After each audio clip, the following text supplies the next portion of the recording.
Okay, so we tried using Excel and either the built-in, the Microsoft provided add-in. I don't know if that's exactly true, but it doesn't matter.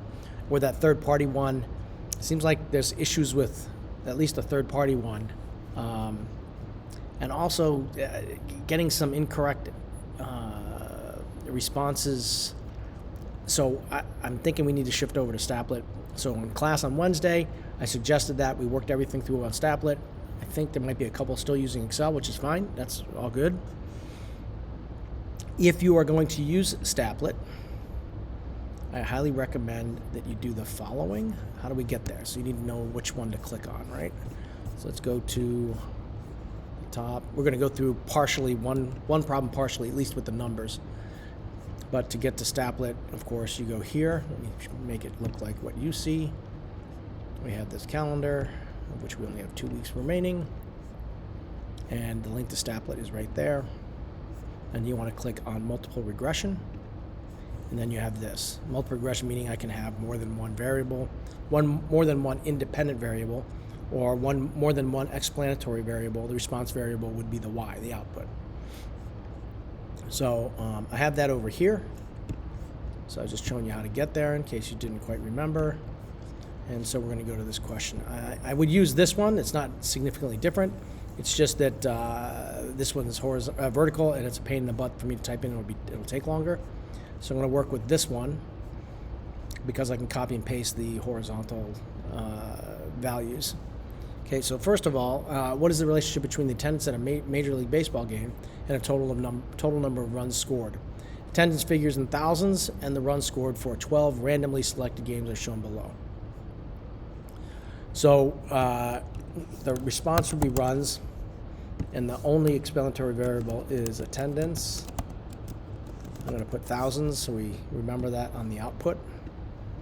And I'm going to copy this row, and I'm going to put it in here. I'm going to copy this row, and I'm going to put it in here. So that's your X and your Y. Okay. So before I hit begin analysis, this is one key thing that we talked about during class, but not everybody could make it. So you want to click on this adjust color, rounding, and percent proportion preferences. We want to fix this rounding thing. I think this was already set.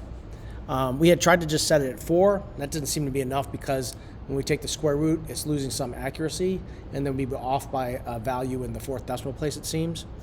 So I would suggest you round it to 8 decimal places. So click on this always round to 8 decimal places. This one I don't think matters, but you can change it to 4 for percentages. That's really associated with the proportions.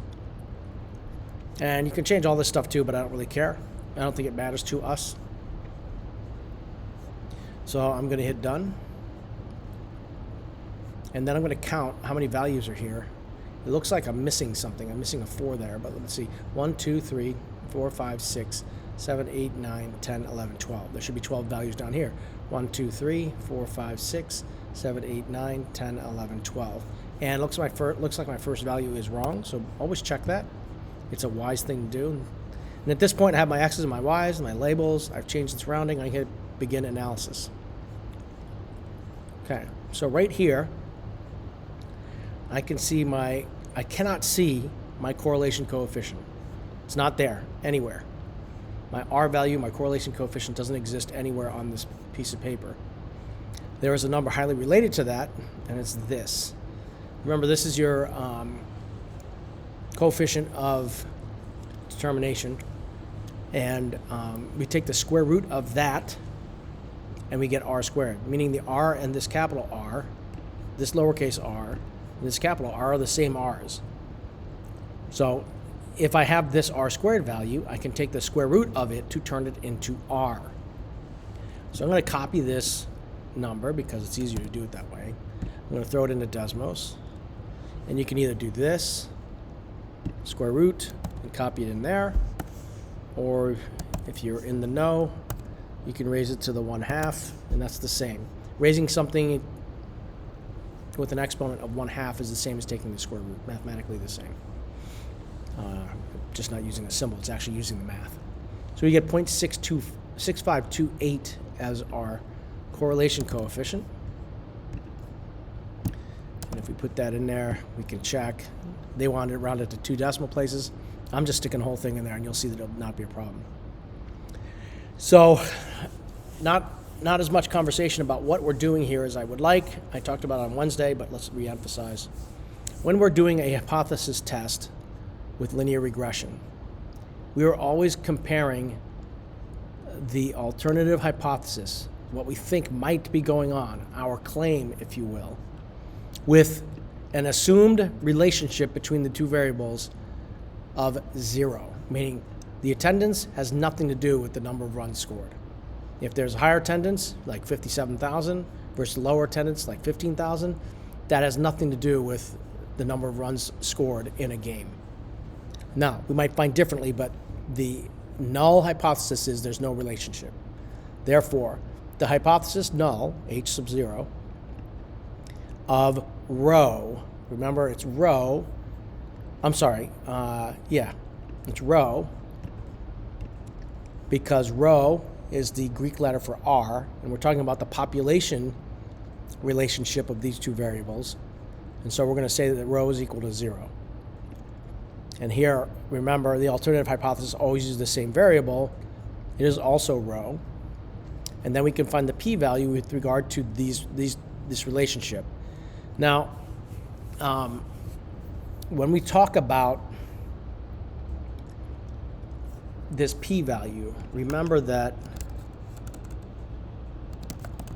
let's see if I can get with a picture here very quickly.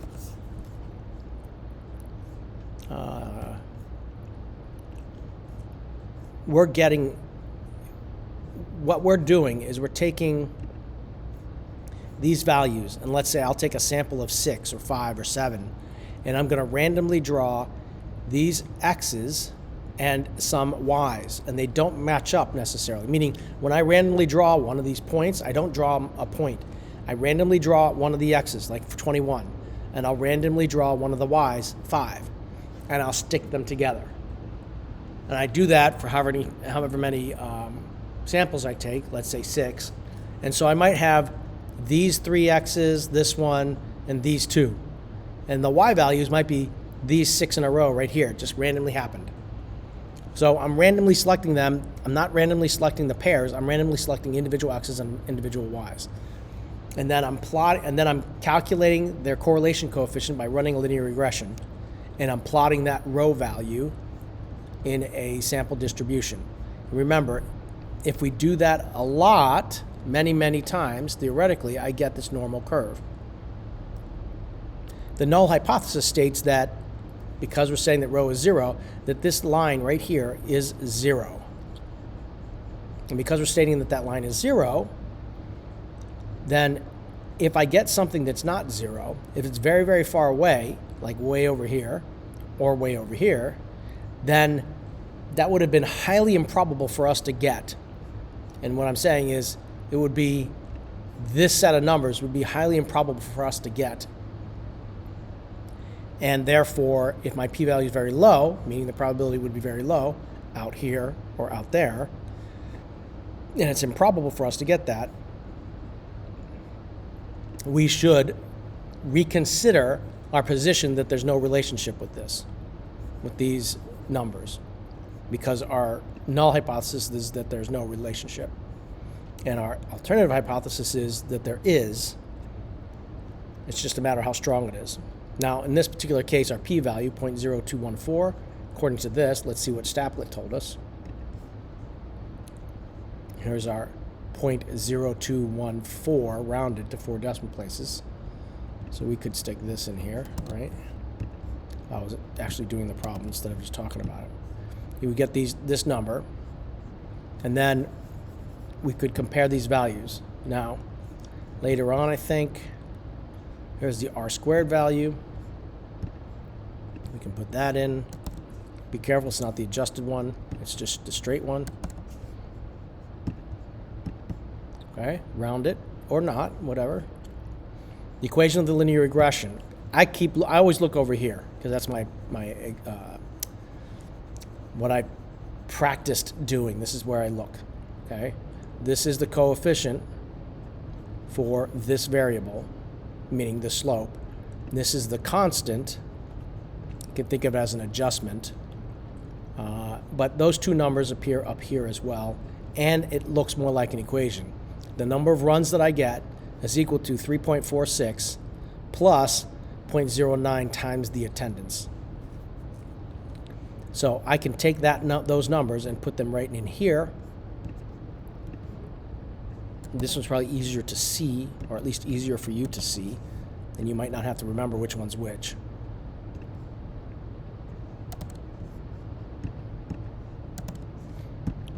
And that's what we got. Now prediction, I could show you. So that's the equation, right? If you're going to predict, it's asking you to put in 27,000 as your attendance, and then come up with the number of runs scored. So be careful with this. You're not going to enter 27,000 into this equation. You're going to enter 27, because our original equation is formulated by using the attendance in thousands, not the actual 27,000. Okay? So I didn't do that work, and so there you go. So a number of things to remember. You have to get these numbers in here. You can use the unrounded values. I'll show you that they should be all correct. If they're not, I'm going to kick myself. But yeah, see, it doesn't matter if you don't actually round it. Okay? So you're good to go there. But do not forget to change this rounding here to 8 decimal places. It'll give you, that should be enough detail to get, when you take that square root, to get an R value that's accurate enough, and accurate enough to 2 to 4 decimal places. This particular problem, which was 2 decimal places, wasn't a great issue. It was the 4 decimal one above. But just set it that way for the final exam, and you should be good. All right, hope this helps. Have a good weekend. Send me questions.